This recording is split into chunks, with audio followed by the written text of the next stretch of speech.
After their win against Alabama on Sunday, catching back up with Ole Miss head soccer coach Matt Mott.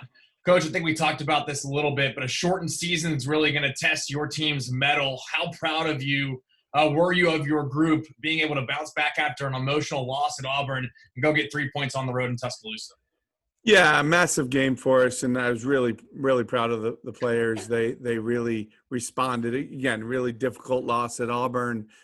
We didn't play well, and obviously the way the game ended was difficult, but played really well against Alabama, a good Alabama team. I think Alabama is, somebody that plays a really good brand of soccer. It was a really good soccer game. I think both teams trying to play and pass the ball, and we sat in a little deeper and I think we were rewarded by how well we defended a good team and got two good goals and was able to walk away from Tuscaloosa with 3 points that we desperately needed at that point in the season for sure. So happy about that and happy where the team is.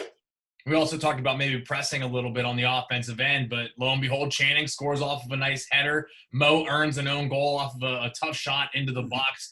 What do you think that does for the confidence offensively to finally break that lid off the goal that we've been talking about?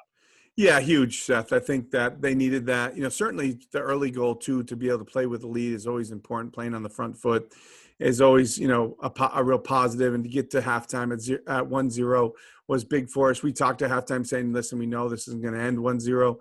We've got to go out and find another goal, if not two. It's always difficult on the road. So the idea that we were able to get the shutout as well was huge for us. I thought Ashley Orcus was just excellent in goal, made a huge save at the end of the game to keep it 2-0. But because, they score with 10 minutes to go. Now we're really chasing it for 10 minutes. So at the point in the game was a massive time and just a world-class save. I mean, full stretch, tipping it out of the upper 90s. So, but we defended really well. The whole team defending I was really, really happy with. Yeah, I think we talk a lot about the offense because, fans want to see goals go in the back of the net, right? Yeah. But this team's been in a lot of one-goal games where they've kept goals from going into the back of the net on the defensive side. With so many new faces, what have you thought about them developing chemistry in front of Ashley and keeping her sheets clean? Yeah, I think the biggest thing for us was getting our mojo back just as we were playing. And I thought we did that. We were able to pass a number of times. We were very close to getting another goal or two, which was huge for the confidence of the players. Again, our passing wasn't great at Auburn or really at State. So to be able to kind of get some string some passes together and get some possession going was huge. But those guys in the back are doing a really good job.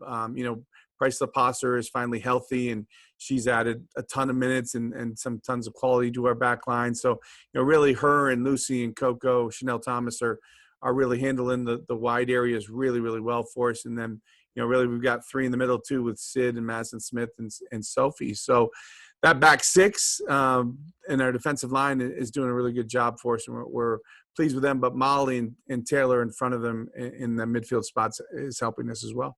Yeah, we're going to talk to Price here shortly. You said she missed some time. Doesn't feel like she's really missed a step getting thrown into the fire in SEC play, and she's made a couple big plays in the back line. What have you liked about her tenacity, I guess, coming out of an injured start and playing big for the defense? Yeah, so Price had a really tough start, right? We got into preseason, and almost immediately she went into quarantine with COVID. Then as soon as she came out of that, the next day in practice, she had a really bad ankle sprain. So another, 2 weeks of injury. So a month out, right? So she's been coming back and finally got some minutes against Auburn and looked very good and was dangerous and was good with the ball and tough. She's a great defender. And listen, she's one of our best athletes. So she really increases our athleticism on the field, just pace and all the athletic kind of components.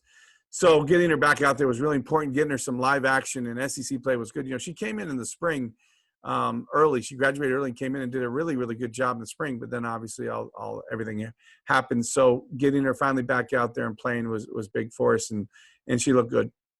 The other player we're talking to is Taylor Radecki. You've talked about her ability as a long thrower since she announced she was transferring. It came to fruition against Alabama. But what else does she add to the team? Her teamed up with Molly there in the midfield. Yeah, it's so funny. I said to the team before the game, I said, hey, it's time for us to score on one of these long throws. So I called it, Seth. I know not many people heard it, but I called it. No, she's been great. She's a very, very good player. Take the long throw out. Very good player. She's a great passer of the ball. She connects. Her connection rate is really, really high, 80% plus, and in a position where, it's difficult. They got people all over in the middle of the field, but she just does such a good job of keeping possession for us. She's great in the air. She, defends well. She's a great athlete. She's been just a true dream so far in her career, and started off well, and she's really settled into that position, and we're really, really happy with her. And then you add in the long throw, and it's just an unbelievable weapon.